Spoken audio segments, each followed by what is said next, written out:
Hello, this is D, and I'm back with another video.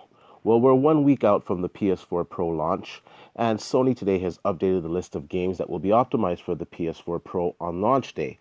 Now, apparently, there's going to be more than 30 titles that will be updated on launch day, and according to Sony, 45 plus games by the end of 2016. Now, I'm just going to go over the list here. I'll leave a link to the article in the description so you guys can read it verbatim, as I'm just going to gloss over it here. So they say they're offering enhanced performance via boosted CPU and GPU with resolutions up to 4K. They're going to have HDR imaging technology and faster, more stable frame rates. They claim it's the ultimate way to enjoy your favorite video games. Here's a list. So Battlefield 1 will be having day one support for PS4 Pro.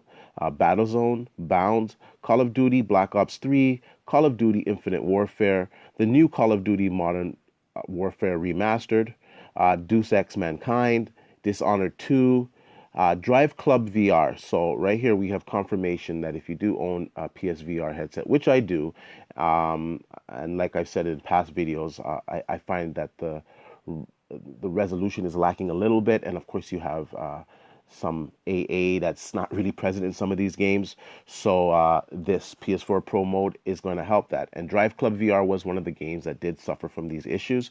So I guess that's good to see there. As well, you're going to have EA Sports FIFA 17, Firewatch, Helldivers, Hitman, Hustle Kings, Infamous First Light. Now, the Infamous First Light, I have seen some images on the internet, and they showed it with the HDR off and with the HDR on. And of course, you can't see that over an SDR screen, but you can get a generalization that something different is going on. So that's going to be interesting to see. And let's see if they're also using the checkerboard method. How are they getting up to the 4K? Where are they upscaling it from? Anyways, I guess those answers will be left for Digital Foundry in the next few weeks as they do videos on this. We're going to go on the list here. So Infamous Second Son as well. Knack. It's kind of funny that Knack is getting a PS4 Pro mode. Nonetheless, Knack is. Mafia 3, which is a new game. Well, that's excellent. Mantis Burn Racing, which is that top-down game that they're using the half float dual precision calculations to get a native 4K image on. If you look at my past videos, you'll see what I thought about that. Anyways, you have Middle Earth Shadow of Mordor, NBA 2K17, which is to be running native 4K at 60 frames per second. You got Neon Chrome, you got Paragon, PlayStation VR World, so another VR game that's going to benefit from the PS4 Pro. Ratchet and Clank. Now, I'm going to go into Ratchet and Clank. Actually, I'm going to go over to it right now. The developer actually, where is it? The developer actually chimed in on this over on NeoGraph, and he said temporal injection is what they're using for their 4K image, and it's a different approach to the checkerboarding method to get to a 4K. And he says this gets you anti-aliasing as well, and he thinks that it looks better than the checkerboard method. So once again, Digital Foundry will put these games through their paces, and we will see. He also says the game is designed to run at a locked 30 frames per second, so making frame rate changes was never in the cards, and he apologizes for that. And he also states that it looks even better in HDR, and that the engine tech was developed on their current stuff first, and then they ported it back here. Now, I gotta say, a lot of people have been complaining with the PS4 Pro modes, noting that for a lot of games, there's not a 60 frames per second option. There's like a 1080p option with all bells and whistles. There's like a upscaled from 1440p option. They don't have really any 60 frames per second options in 1080p. Now, I gotta address you guys out there. The reason why this is not happening is that they did increase their GPU by 2.3%, 2.3 times, I believe. But the CPU was not really increased. It was just like a 1.3 time percent, and the CPU was already pretty weak. So the games that are running 30 frames per second, do not expect these games to run at 60 frames per second, because the CPU is still weak in the PS4 Pro.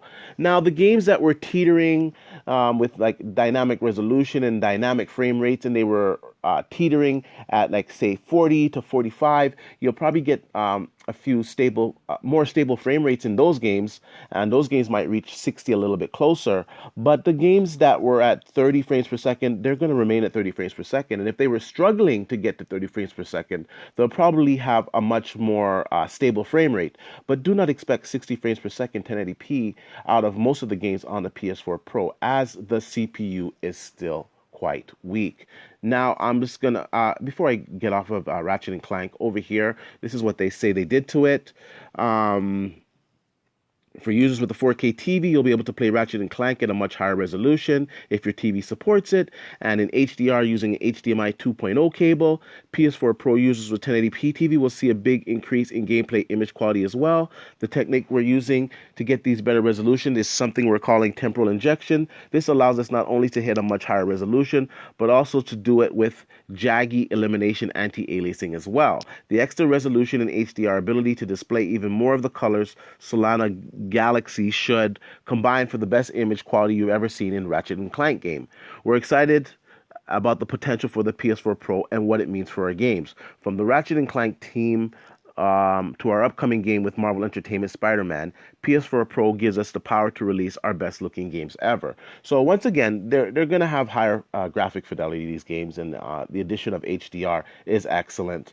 But you're not going to get higher frame rates with these games. As I said, the CPU is still weak.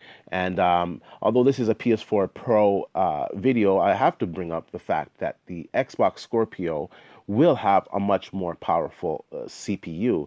Right now, it's wildly speculated and rumored to be running the Zen CPU and the Vega GPU, and this will have balance and harmony if correct, and most of the games will be able to achieve 60 frames per second.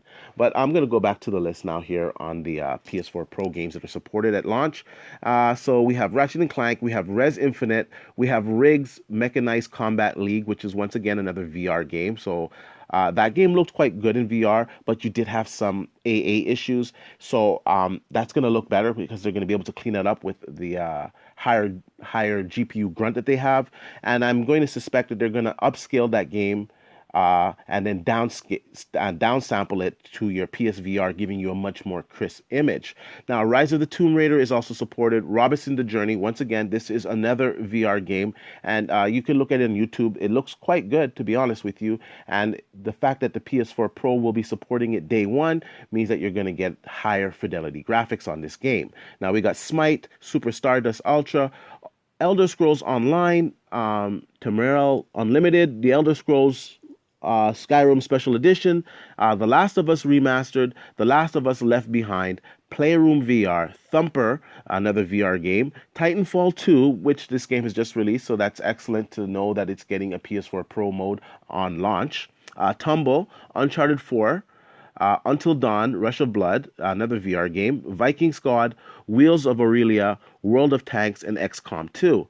Now, they also write here, in addition to these titles above, more than 45 games will be optimized for the PS4 Pro by the end of the year, including Watch Dogs 2, Killing Floor 2, The Last Guardian, Final Fantasy, and with the likes of Neo, Resident Evil, Biohazard, and For Honor to follow in early 2017. Further down the list here, they say also Gravity Rush 2, Horizon Zero Dawn, Days Gone, and Gran Turismo Sport will enjoy the benefits of the PS4 Pro mode. Now, I want to know what you guys think about this. Are you guys getting a little excited for the PS4 Pro? Are you okay that a lot of your games are not going to be in 60 frames per second, that they're going to be 30 frames per second, but they will have higher graphic fidelity? Is that okay? Are you guys going to hold out till the Xbox Scorpio drops to get true native 4K experience? I'd like to know what you guys think in the comments, so write it down there. I'm going to leave a link for this list here in the description, and I ask you guys to share this video, and I'll see you guys on the next one.